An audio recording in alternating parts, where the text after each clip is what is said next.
Amal apa yang kau buat sehingga hari dalam turun ayat mengenai kisah kamu. Wa yu'thiruna ala anfusihim walau kana bihim khassasah.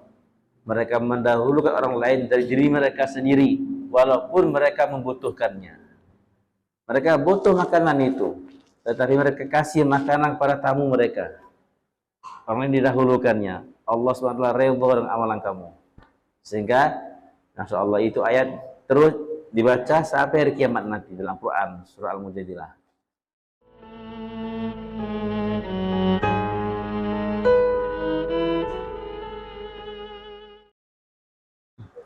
Assalamualaikum warahmatullahi wabarakatuh. Bismillah, alhamdulillah, wassalatu wassalamu ala rasulillah sayyidina Muhammadin wa ala alihi wa sahbihi wa man walah, amma ba'du. Bismillahirrahmanirrahim. Rabbi yassir wa la tu'assir, Rabbi tammim bil khairi ajma'in, ya fattahu ya alim, ya razzaqu ya karim, iftah alaina futuhal arifin. Allahumma anfa'na bima 'allamtana wa 'allimna ma yanfa'una wa zidna ilman ya rabbal alamin. Allahumma faqihna fid din wa 'allimna at-ta'wil wa hdina ila sawa'is sabil. Allahumma amin. Kita lanjutkan kitab Zadut Talibin, hadis yang ke-49.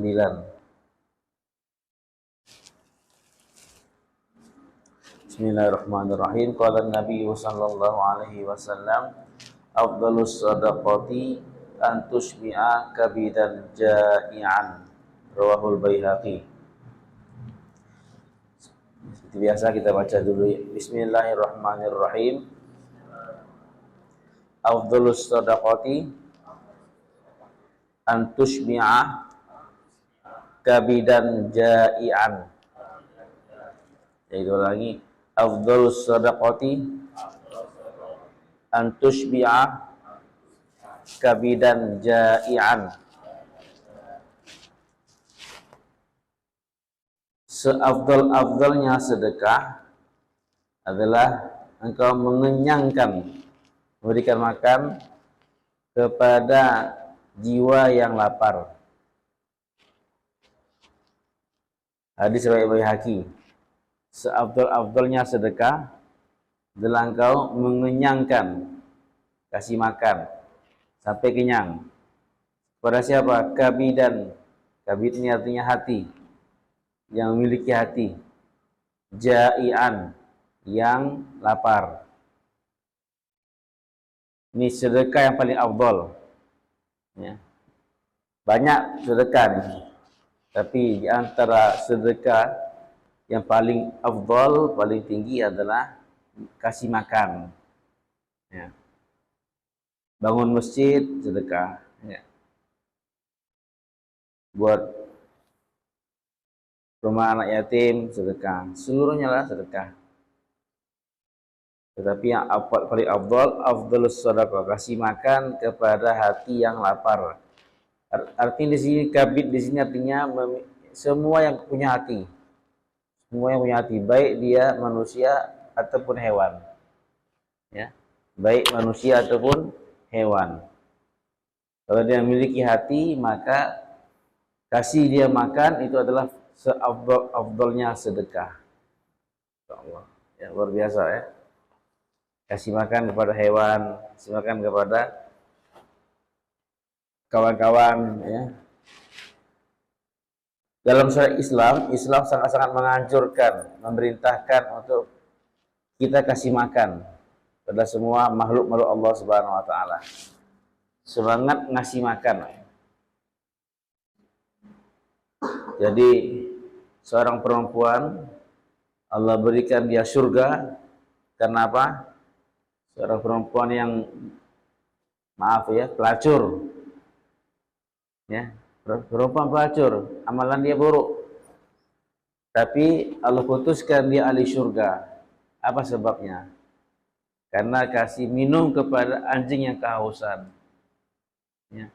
Ada seekor anjing hampir mati kehausan, maka ini perempuan lihat kasihan, maka dia ambil air dari sumur melalui sepatunya. Gak ada gayung, gak ada ember, gak ada ya apa-apa. Dia turun, ya, ambil air dari sepatunya dan dia minumkan kepada anjing yang kehausan itu. Maka Allah Subhanahu wa taala senang amalan dia nih sehingga Allah ampunkan dosa-dosanya, Allah jadikan dia ahli surga. Gara-gara apa? Kasih makan, kasih minum, luar biasa. Sebaliknya kalau kita nggak ngasih makan, jadi ahli neraka. Seseorang dalam hadis sahih juga, seorang perempuan ahli ibadah, rajin sholat malam, rajin puasa sunat, masya Allah ya, ahli ibadah, abidah, tapi dia masuk neraka gara-gara kucing yang dia kurung, yang dia kasih makan. Jadi dia punya kucing, diikatnya kucing tadi, dikurung di ruangan, dia nggak ngasih makan dan tidak membebaskannya, membiarkannya cari makan sendiri. Saya kucing tadi, ya, mati kelaparan. Karena amalan dia nih, ya, mengikat kucing sehingga mati kelaparan, tak dikasih makan, dan tak dibebaskan untuk cari makan sendiri. Allah jadikan dia ahli neraka. Na'udzubillah, tsumma na'udzubillah. Nah, ini Pak, ya, hati-hati. Jadi kata ulama, kalau kita ingin memelihara hewan, ini adabnya, ini fikihnya. Silakan, enggak dilarang untuk memelihara hewan. Burung kita sangkar, enggak. Ikan kita buat akuarium. Apapun lah, ya, selain itu ayam semua dan lain-lainnya. Tapi ingat, tunaikan haknya, tunaikan, ya, keperluan dia, kasih makan. Jangan sampai hewan yang kita kurung, ya, kita nggak bebaskan dia cari makan dewek. Nah, kita yang menanggung jawabnya. Lalu habis itu kita laparkan dia. Nah, sampai dia mati kelaparan. Nah, ini amalan yang luar biasa besar dosanya, Pak. Ya. Jadi sebab seseorang masuk ke dalam neraka Allah adalah karena gara-gara nggak ngasih makan. Nah, ini kita perhatikan, ya. Sebab kasih makan jadi sebab orang masuk surga. Jadi kita insya Allah semangat untuk traktir kawan. Ya. Semangat untuk ngajak makan. Ya. Ya Allah. Untuk orang lain saja kita dianjurkan ngasih makan, apalagi pada anak istri yang nafkah mereka kewajiban kita. Menjadi kewajiban kita memberikan makanan, nafkah pada mereka. Jadi bisa kita bayangkan betapa besarnya dosa seseorang kepala keluarga yang menahan nafkah dari anak istrinya. Dosa, Pak, dosa besar itu.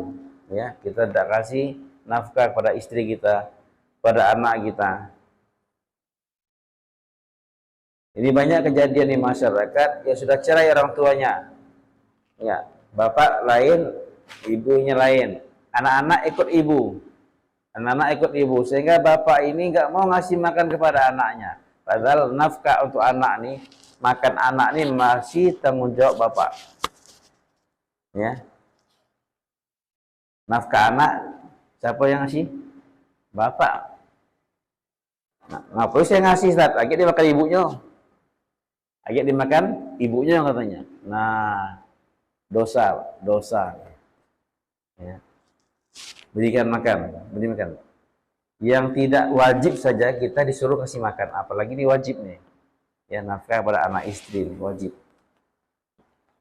Jadi syariat, hadis-hadis banyak menceritakan tentang fadilah kasih makan. Ya. Ada 4 amalan. Afsus salam, wa at'imut ta'am, wasilu bil arham. Ya. Wasallu bil laili wan nasu niyam, tadkhulul jannata bisalam. Ada 4 amalan yang Nabi katakan kalau mau masuk surga buat 4 amalan ini. Ini jalan-jalan menuju surga nih. 4 amalan nih. Yang pertama, afsus salam, sebarkan salam. Assalamualaikum. Ingat, sebarkan salam. Ini mungkin sudah mulai tabu di mulut kita nih, mengucapkan salam. Temu, tak ada salam, senyum aja cuman, tangan diangkat. Apa susahnya mengucapkan salam? Yang diperintahkan itu mengucapkannya, Pak. Assalamualaikum. Nah, tuh. Ya. Jadi kita budayakan lagi kebiasaan menyebarkan salam. Kata Nabi, sebarkan salam. Yang pertama. Yang kedua adalah at'imut ta'am, kasih makan. Nah, kasih makan. Jangan pelit. Jangan makan dewek. Ingat. Saya sering kalau ada anak pondok tuh kalau makan tuh sama kawan-kawan, jangan makan kepala di lemari. Kepala dalam lemari. Nah, kalau ada dewean. Sama kawan. Ya. Kasih makan. Karena perintah syariat kasih makan. Bahkan dalam kasih makan ini, ya, ini adalah ithar yang dianjurkan, mendahulukan orang lain dari diri sendiri yang dianjurkan. Ya.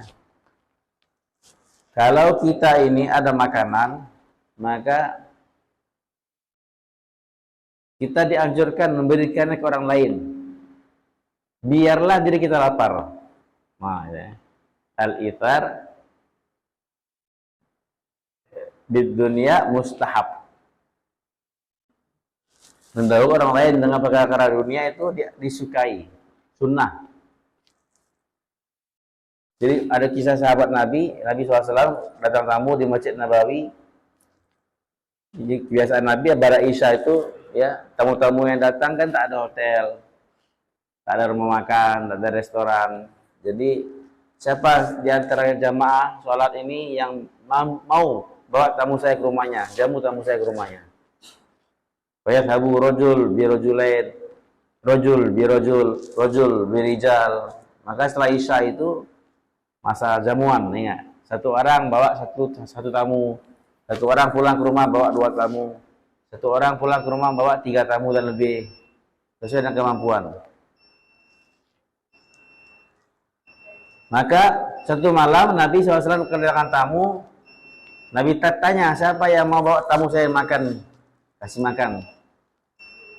Satu orang sahabat Ansar angkat tangan, saya Rasulullah, saya siap. Satu orang. Maka dia pulang ke rumahnya, bawa tamunya, tanya sama istri, wah istri ada nggak makanan di rumah? Apa kata istrinya? Ada, tapi sedikit. Hanya cukup untuk makan anak-anak kita. Makanan cukup untuk anak-anak. Maka apa kata suaminya? Apa? Coba chat. Mati ya.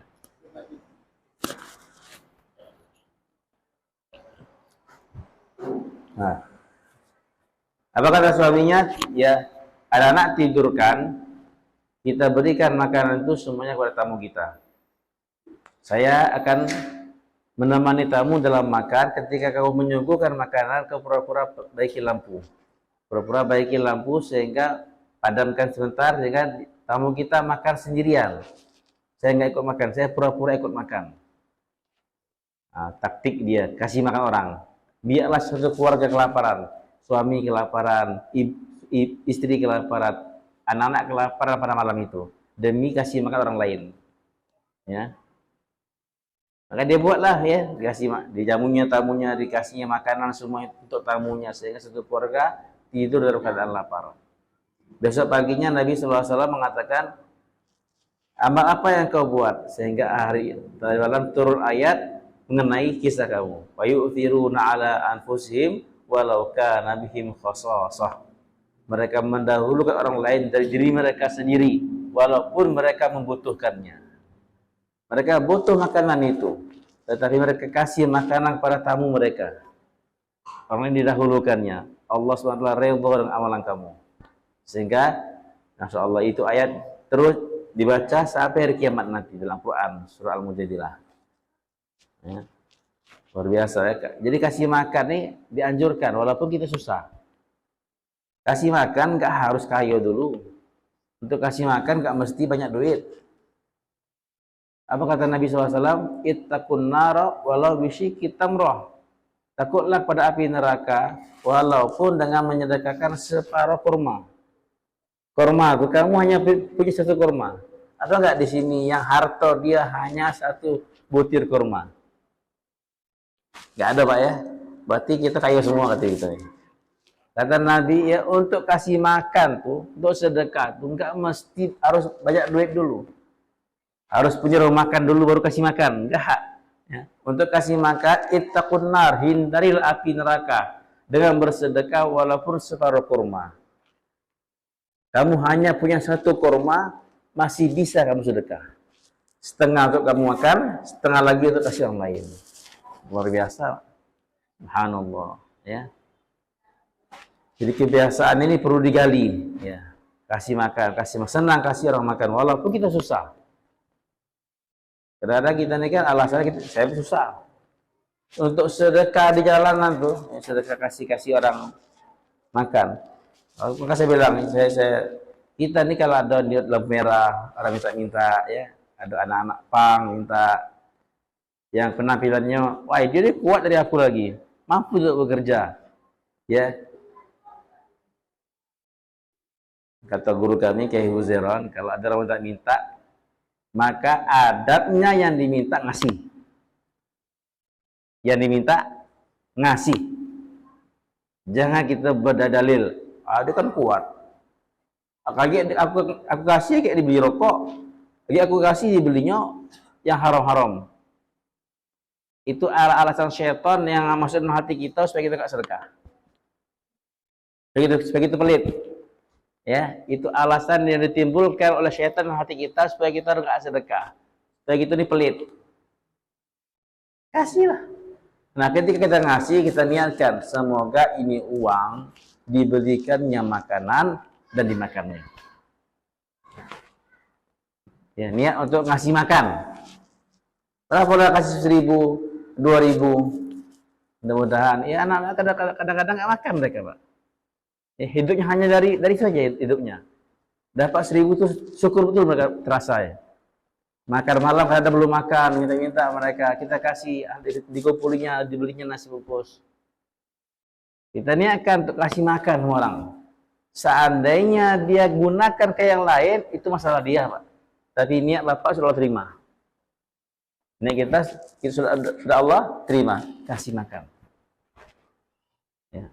Jadi jangan kita berpikir yang terlalu panjang. Oh, nggak boleh kasih. Innalillahi. Jangankan orang seperti itu, hewan pun disuruh ngasih makan. Kabit kata Nabi, kasih makan kepada semua yang punya hati. Enggak mesti muslim. Orang kafir kasih makan. Hewan kasih makan. Orangnya itu pelit, kita terlalu pelit. Itu menunjuk kita ini pelit. Banyak syaratnya. Mau ngasih banyak syaratnya. Kasih lah. Kenapa? Karena muamalah Allah kepada kita sesuai dengan niat kita, bukan sesuai dengan apa yang dibuat oleh orang kita kasih. Kita niat membantu dia, niat untuk kasih dia makan, niat untuk bersedekah, maka Allah akan pasti kasih pahala sedekah. Nanti disalahgunakan itu urusan dia. Kita tak dapat dosa. Kita tadi bilang bantu dalam maksiat, enggak. Saya takut kalau sedekah sama dia takut nanti dihitung membantu dalam maksiat, tidak. Ingat hadis ya. Seseorang di malam hari berniat malam ini aku akan bersedekah. Ikhlas. Maka dia pergi ke malam tengok, ketemu satu orang. Ya. Kasih sedekah. Asal pergi. Besok pagi tersebar berita, tadi malam ada orang yang bersedekah kepada pencuri. Ya, aduh, salah kasih saya. Ya. Kenapa yang malam hari nggak tidur? Ya, yang nggak tidur malam hari, pencuri yang nggak tidur. Aduh, ya Allah. Tapi dia puji Allah. Allahumma alhamdu fissarik. Ya Allah, segala puji bagi Engkau ya Allah. Sedekahku jatuh ke tangan pencuri. Maka, Oke, tak apalah. Nanti malam kedua ini aku akan sedekah lagi. Malam, tengah malam dia keluar cari orang. Nah, dapat orang, dia sedekah, pergi dia. Besok tersebar berita tadi malam ada orang yang bersedekah kepada pelacur. Masya Allah, salah lagi. Jadi yang nggak tidur malam itu pencuri. Yang kedua, gitu, yang nggak tidur malam ya, yang kerja malam ya. Maka dia syukur, Allahumma lakal hamdu al-zani. Ya Allah, syukur pada Engkau ya Allah, sedekahku jatuh pada pelacur. Nanti malam aku sedekah lagi. Maka malam yang ketiga dia keluar malam sedekah. Semua orang kasih sedekah, ya, tinggalkannya. Besok pagi tersebar berita tadi malam ada orang yang bersedekah kepada orang yang kaya. Orang kaya. Aduh, salah lagi katanya enggak. Jadi kata ulama yang enggak tidur malam tuh pencuri, pelacur, orang kaya. Dia hati-hati jadi orang kaya Pak ya. Pak tidur malam ya. Susah tidur malam orang kaya nih. Jadi dalam hadis tadi dia tiga kali bersedekah, tapi niatnya ikhlas kasih sedekah, kasih orang karena Allah. Ya. Tiga-tiganya salah, tiga-tiganya salah. Kepada pencuri, pelacur, kepada orang kaya. Tapi karena niatnya ikhlas, hatinya ikhlas karena Allah, Allah berikan kesan yang baik. Maka sebab sedekah dia itu si pencuri bertobat dari mencurinya. Nggak dia pikir, aku coba capek mencuri buat yang haram, aku dapat duit, orang ngasih, aku tobatlah ya Allah. Jadi dengan sedekahnya membuat pencuri bertobat dari pencuriannya. Kemudian pelacur bertobat dari pelacurannya. Ya Allah, aku tak ada buat, ya, hanya duduk saja ya Allah, datang rezeki dari Engkau ya Allah. Aku tobat ya Allah dari pelacuran. Dan orang kaya tobat daripada pelitnya. Ya Allah, aku kaya, aku dikasih sedekah. Nah, mulai biasa aku sedekah ya Allah. Jadi ketiga-tiganya Allah rubah karena keikhlasan yang memberikan. Ikhlas hati orang yang memberi. Jadi sedekah ini luar biasa, kasih makan. Kasih makan. Ya. Walaupun kita sedikit harta kita, tadi walaupun setengah kurma.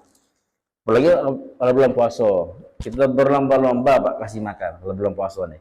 Ya, kasih orang berbuka dalam hadis ya, barang siapa yang kasih buka, maka dia akan mendapatkan pahala sama seperti orang yang berpuasa itu. Masya Allah. Untuk kasih berbuka, walaupun dengan satu butir kurma, walaupun dengan seteguk susu, walaupun dengan seteguk air putih. Ya, enggak mesti banyak-banyak. Kita enggak ada duit malu, Ustaz. Enggak, jangan malu. Kenapa? Karena sahabat dahulu mereka bersedekah enggak malu. Yang kaya mereka sedekah habis-habisan, yang miskin pun sedekah habis-habisan sesuai dengan harta mereka. Mereka enggak malu. Sehingga orang munafik mengatakan, ini orang kaya ini kayak riak sedekah ini. Terlalu banyak sedekah dikatakan riak. Orang miskin sedekah, ya apa yang didapat dari harta sedikit nih? Diremehkan, apa dapat nih? Ya orang munafik itu suka ngejek orang beramal. Orang beramal banyak diejek, beramal sedikit diejek. Ada yang benar di mata mereka nggak? Jadi sahabat dia sedekah sesuai dengan kemampuan dia. Jangan sampai kita di sedikit, kita di miskin, kita kekurangan menghalang kita daripada sedekah. Kasih makan, sholawat. Ya, jadi afdhalus shadaqati an tushbi'a kabidan ja'ian. Terutama yang lapar-lapar. Ya. Cari itu, Pak, cari. Ada orang-orang yang lapar, Pak, tapi dia takut malu minta-minta. Kasih dia tanpa dia minta. Luar biasa pahalanya nih. Ya. Apa keliling-keliling kan banyak di YouTube sekarang nih. Orang ngasih sedekah, Masya Allah. Luar biasa. Ya. Keliling kasih makan. Kabi dan jai'an, ya. Orang yang lapar dikasih makan. Subhanallah, ya. Itu sahabat yang meninggal dunia karena kehausan ketika peperangan, enggak 3 orang. Ya, perang Yarmuk itu. Aku melihat saudara sepupuku hampir mati kehausan, lah terkapar dia, minta air. Aku bawakan air kepada dia. Ketika dia mau minum air, maka dia dengar rintian mujahid di sebelah dia minta air. Maka dia bilang, aku tak akan minum air ini sebelum kau kasih air kepada dia. Dia nggak mau minum. Orang lain didahulukannya. Maka aku pergi bawa air ini kepada orang yang kedua. Ketika orang yang kedua mau minum air, dia mendengar orang di sebelahnya merintih juga minta air. Maka dia bilang, aku tak mau minum air ini sebelum engkau kasih air kepada si dia. Aku pergi kepada orang ketiga meninggal dunia. Balik ke orang kedua meninggal dunia. Balik ke sepupuku, dia meninggal dunia. 3 orang meninggal dunia gara-gara mendahulukan saudaranya minum air dari dia. Ini Pak ya. Jadi sedekah ithar ini dianjurkan. Tapi kalau dalam ibadah tak dianjurkan. Ya, dalam perkara agama ibadah akhirat, ibadah kita hablum minallah itu tidak dianjurkan. Tapi kalau hablum minan nas dianjurkan. Walaupun kita lapar, kita haus, kasih orang makan. Kita miskin, sedekah. Kita haus, kasih orang minum. Biarlah saya haus, nggak apa-apa Pak. Kita kebelet nih, biarlah kecil sana, orang dulu masuk isi, nggak apa-apa. Itu kalau hablum minan nas. Ini gara-gara masuk isi duluan, kita bertengkar nggak ya? Insyaallah. Berebut parkir, kasih orang, biarlah. Kalau hablum minan nas, orang lain kita dahulukan. Tapi kalau hablum minallah, makruh hukumnya. Jangan orang lain kita dahulukan. Saya lebih dahulu. Apa contohnya? Salat di saf pertama. Bapak datang duluan, duduk di saf pertama. Ketika qomat, apa tengok ke belakang, ada si fulan. Silakan Pak maju Pak. Bapak mundur, dia maju, makruh hukumnya. Ya, Bapak mundur, besok kedua, mempersilahkan orang besok kedua untuk maju besok pertama, makruh hukumnya. Itu namanya ithar dalam ibadah, nggak boleh. Seolah gini, akulah banyak pahala, apalah Bapak udah maju. Karena sholat di saf pertama pahalanya besar dibanding sholat kedua. Ya, hablum minallah kita jangan ithar. Ada air nih, gini cuman nih. Datang waktu isya. Air habis semua. Kita nih punya kita nih. Hanya cukup untuk wudhu 1 orang. Kita bertiga nih. Gimana nih? Ini air apa? Air saya. Air saya. Kamu nggak ada air. Saya ithar, nggak boleh. Apalah, kamu lah. Wudhu lah. Jadi Ustaz gimana? Aku tayamum. Makruh hukumnya. Makruh hukumnya. Biar saya wudhu tengah ini, kamu wudhu tayamum. Gitu. Kenapa? Karena hablum minallah itu tak ada ithar. Seolah kita banyak pahala. Ya. Jangan, ya. Azan. Ini jadwal Bapak azan. Sudah, azan. Silakan yang lain. Enggak, jangan. Seolah ini kamu banyak pahala. Kasih orang lain. Pahala azan besar. Berebut ya. Kata Nabi, kalau orang tahu pahala azan, berebut orang itu azan. Kalau orang tahu pahala sholat di saf pertama, berebut sholat di saf pertama. Ya, hari ini bukan berebut nolak. Berebut dorong-dorongan. Innalillahi wa inna ilaihi raji'un. Nah. Jadi dalam perkara hablum minan nas, kita disuruh untuk ithar. Apa itu ithar? Menurut orang lain, mendahulukan orang lain. Okelah kita mundur, orang yang maju. Tapi dalam perkara akhirat, hablum minallah, kita butuh pahala juga. Ya, jangan ithar. Hukumnya makruh. Hukumnya makruh. Ibu-ibu misalnya kan mau sholat, hanya ada satu mukena. Ingat, kita bertiga nih perempuan. Kayak mana nih mau sholat? Satu mukena. Ya nah, ini mukena saya. Kecuali kalau itu mukena bersama. Kalau bukan bersama ya apalah yang didahulukan yang lebih tua. Tapi kalau ini mukena saya. Padahal bertiga nih, mana dahulukan? Ya saya lah. Maka saya makruh kasih mukena ke orang lain, biar dia sholat tutup aurat, saya sholat buka aurat. Nggak boleh. Makruh hukumnya gitu. Nah itu dibahas dalam kitab usul fikih Pak ya, usul fikih. Nah, kasih makan kepada orang yang lapar, luar biasa.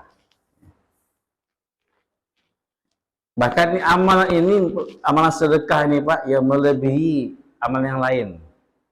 Paling cepat masuk surga itu dengan sedekah lah. Ingat.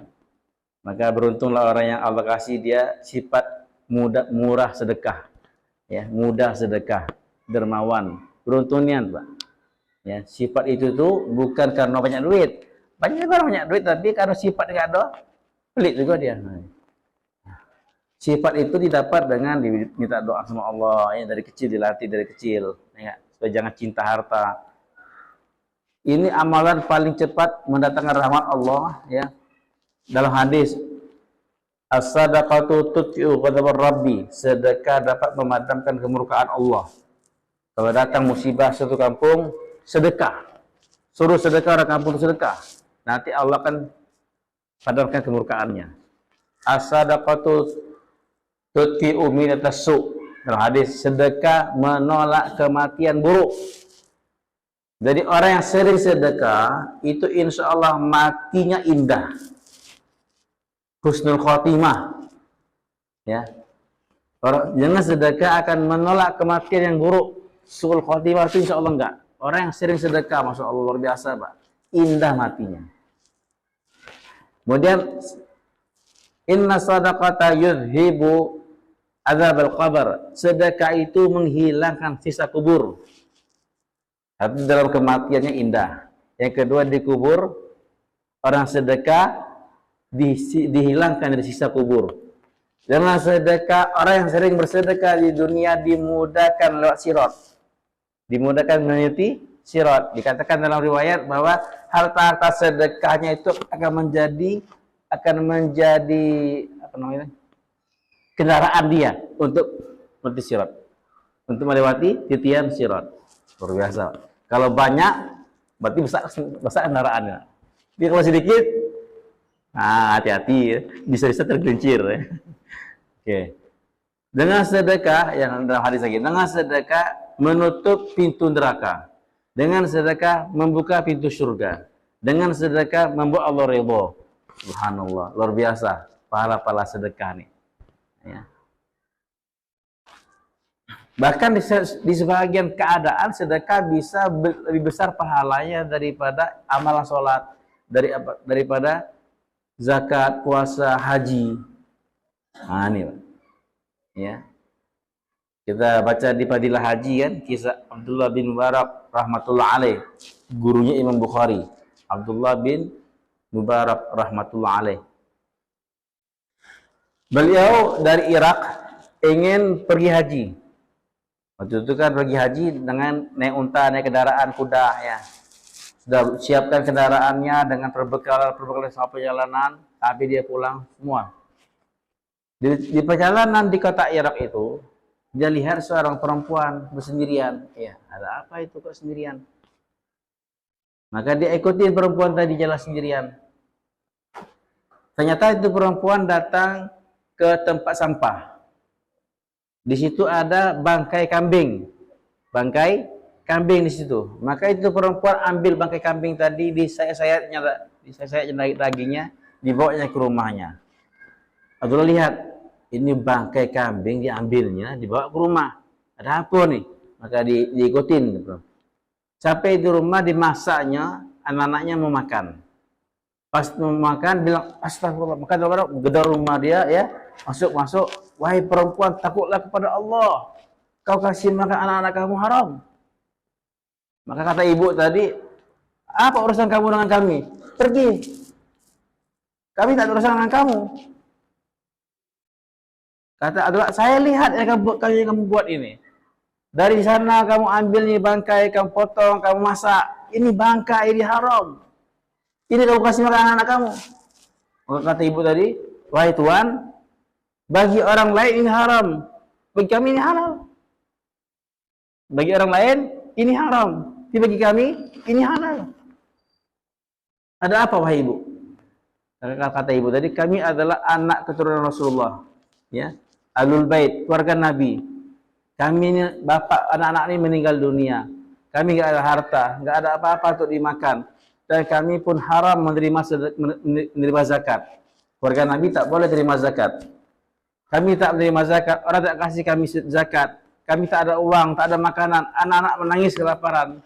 Maka saya tak dapat lagi jalan. Saya pergi. Ya, kalau ada makanan, ada bangkai, maka bagi kami ini halal. Kenapa? Kami tak ada makanan lain. Famanitur ghairu baghi wa adi wala itsma alaih, kata Allah. Sampai terpaksa makan bangkai, tak ada dosa. Maka terterenyuhlah hati Abdullah bin Mubarak ini, ya, Ternyuh dia, ya Allah, cucu Nabi kelaparan. Maka dia undurkan haji dia. Apa? Ini semua barang-barangku yang ada di atas unta ini aku sedekahkan untuk kamu. Sedekah pada ibu dan anak-anaknya. Dan semua uang-uangnya dikasih pada ibu tadi. Aku tak jadi naik haji. Luar biasa, Pak. Mengundurkan haji dia untuk suatu keluarga yang lapar. Nah, kawan-kawan dia pergi haji kan. Abdullah Barak, kamu duluan lah, saya tolaklah nanti bagaimana. Maka dia tunggu di kota Irak, tunggu ya. Orang pada mulai berdatangan pulang. Maka dia nyambut kawan-kawan dia, dia pulang dari haji. Hati sedih, ya Allah, atau ini aku tidak naik haji. Karena tadi ya, semua berbekalan dia dikasih pada ibu tadi yang kelaparan. Keluarga yang kelaparan. Maka ketika kawan dia ya bertemu dengan beberapa, Abdullah, ingat nggak kemarin kalau kita ketemu di Mina? Aku tak pergi ke mana? Kita ketemu di Mina. Satu orang, dua orang. Abdullah, ingat nggak? Waktu kita tawaf sama-sama. Aku lihat kamu ketika tawaf. Kata Abdullah, enggak, aku di sini. Aku tak ada haji, aku di sini. Orang ketiga bilang, Abdullah, kita sama-sama wukuf di Arafah. Kau di samping aku, kita berdoa. Aku lihat kau. Enggak, aku di sini, aku tak ada haji. Orang yang keempat datang, ya Abdullah, ini duit untuk kamu. Kenapa? Ingat, dulu aku di Mekah kehilangan uang. Aku pinjam uang kamu. Subhanallah. Maka dia bingung betul dia. Aku tak ada haji, aku di sini. Tertidur dia mimpi Rasulullah sallallahu alaihi wasallam. Ya, mimpi Rasulullah, kata Rasulullah, wahai Abdullah bin Mubarak, apakah masih kurang Pak saksi? Bahwa kau naik haji? Ya Rasulullah, aku tak ada haji ya Rasul. Maka kata Nabi, wahai Abdul Barak, karena amalan kamu kasih makan kepada keluargaku yang kelaparan, kau undurkan hajimu demi kasih makan pada cucuku yang kelaparan, maka Allah ciptakan seorang malaikat, Allah tugaskan dia untuk hajikan kamu sampai hari kiamat setiap tahun. Jadian orang tua apa yang dilihatnya bukan kamu, malaikat yang suruh pernah kamu. Subhanallah. Ya. Jadi sedekah ya, kasih makan orang lapar luar biasa, Pak. Diundurkan nyonek haji demi ibu ini. Jadi kita jangan bangga juga, bangga berkali-kali haji, berkali-kali umroh. Tapi sedekah kita kelaparan di sebelah rumah kita. Kata Nabi, tidak beriman seorang kamu yang tidur kenyang tapi tetangga sebelah kelaparan. Kamu tidur kenyang di rumah kamu, tapi tetangga sebelah kamu kelaparan, tidak beriman. Nah, ini penting kita buat 2,5 jam, kalau tabligh buat 2,5 jam keliling kampung, silaturahim. Jadi kita tahu keadaan tetangga kita, makan nggak dia, laparkah dia, sakitkah dia. Nah, jadi insyaallah ini hadis yang luar biasa. Afdhalus shadaqati an tushbi'ah kabidan ja'ian. Sedekah paling afdal adalah kau kasih makan pada hati yang lapar, orang yang lapar sampai dia kenyang. Oke, hadis berikutnya, hadis ke-50, manhumani la yashba'an, manhumun fil ilmi la yashba'u minhu, wa manhumun fid dunya la yashba'u minha. Hadis Baihaqi. Ya, kita baca. Bismillahirrahmanirrahim. Manhumani la yashba'an. Manhumani la yashba'an. Manhumun fil ilmi wa manhumun fil ilmi la yashba'u minhu wa manhumun fid dunya la yashba'u minha. Rawahul Baihaqi. Nabi sallallahu alaihi wasallam bersabda, dua orang yang rakus kelaparan ya, yang tak pernah kenyang. Ada dua kelompok yang lapar tak pernah kenyang. Ada dua orang yang rakus, tamak, tak pernah kenyang. Ini luar biasa ya. Ada dua kelompok manusia yang sifat itu selalu rakus, ingin nambah, tak pernah kenyang. Satu terpuji, satu tercela. Satu siapa? Manhumun fil ilmi, orang yang rakus atas ilmu, yang tamak akan ilmu. La yasba'u minhu, tak pernah kenyang dengan ilmu itu. Selalu ingin nambah, tak pernah merasa puas dengan ilmu yang dia dapatkan. Ini Pak, semoga Allah kasih kita yang pertama ini.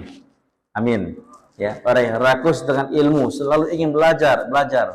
Ini luar biasa yang duduk nih, yang tua-tua ini. Ini yang rakus dengan ilmu mungkin nih. Ya, tua pasti belajar lagi. Masya Allah. Jadi apa kata Nabi? Tutullah ilmu minal mahdi ilal lahadi, dari buayan sampai ke liang kubur. Artinya tua tidak jadi penghalang untuk belajar ilmu agama. Jadi orang yang tamak ilmu ini sifatnya dia enggak merasa puas. Itu bagus, itu terpuji Pak. Manhumun fil ilmi. Yang kedua tercela, manhumun fid dunia, yang rakus akan dunia. Nah, tamak terhadap dunia, terhadap harta, kebendaan ya. La yasba'u minha, tak pernah kenyang dengan dunia tuh. Dua orang ini lapar terus nih Pak. Ahli ilmu, ahli dunia. Ini orang yang lapar, tak pernah kenyang. Ya. Pak ahli ilmu ini selalu merasa kurang ilmunya terus. Dan ahli dunia selalu merasa kurang duitnya terus. Dunia mesti kurang ya. Tak pernah kenyang. Kata Nabi, "Lau kana li Adam wadiyan min dhahab, lahaba ayyakuna lahu wadiyan." Kalau seorang anak Adam manusia memiliki satu lembah emas, maka dia belum puas sampai dia memiliki lembah yang kedua.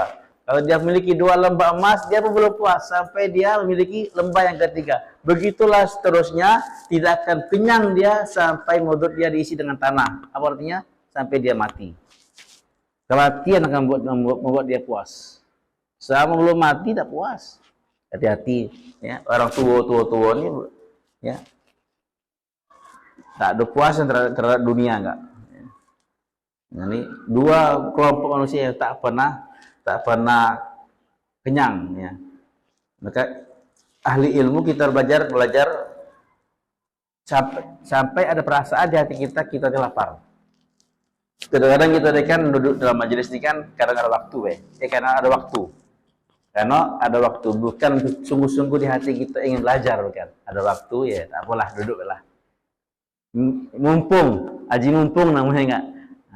Tapi yang nama itu kebutuhan, aku butuh untuk belajar, aku butuh untuk nambah ilmu. Ini perasaan ini yang perlu dicari. Perasaan ini perlu dicari. Aku butuh. Kalau tidak duduk rugi rasanya. Ya enggak? Sebagaimana orang ahli dunia kalau enggak dapat dunia ruginya.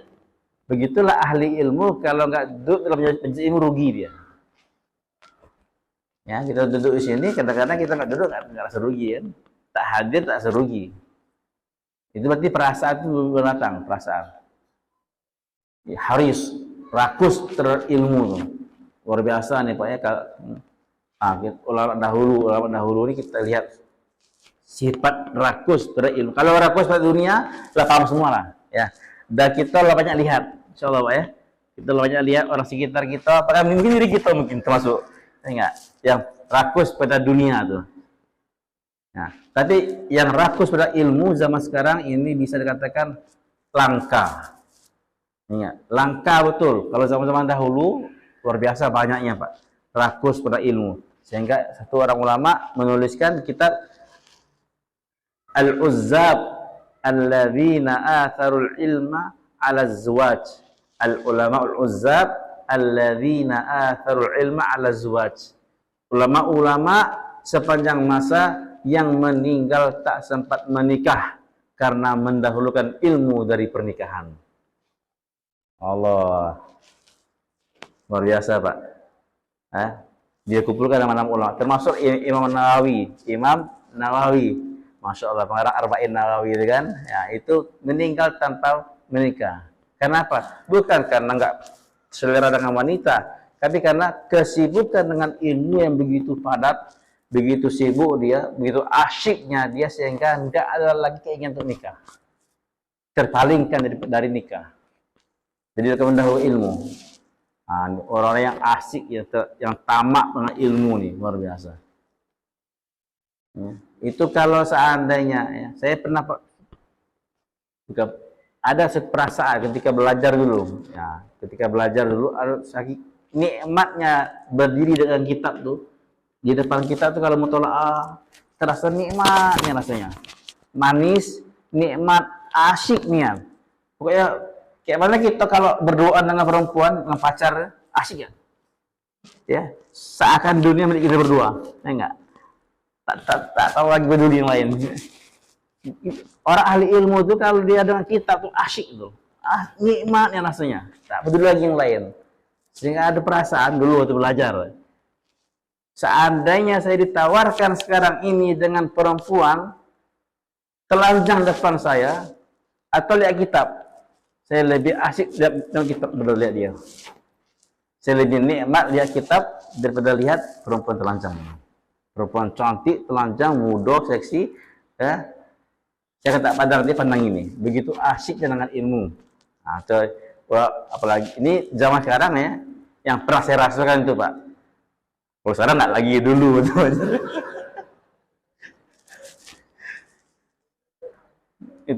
itu bagaimana perasaan ulama yang dahulu yang suasana ilmunya luar biasa, suasana sekitarnya nggak ada maksiat, nggak ada HP, luar biasa. Agar mereka betul-betul tamak terhadap ilmu tadi. Kalau kasih kita sifat seperti ini insyaallah. Subhanallah bihamdihi subhanallah hamdika asyhadu an la ilaha illa anta astaghfiruka wa atubu ilaik. Assalamualaikum warahmatullahi wabarakatuh.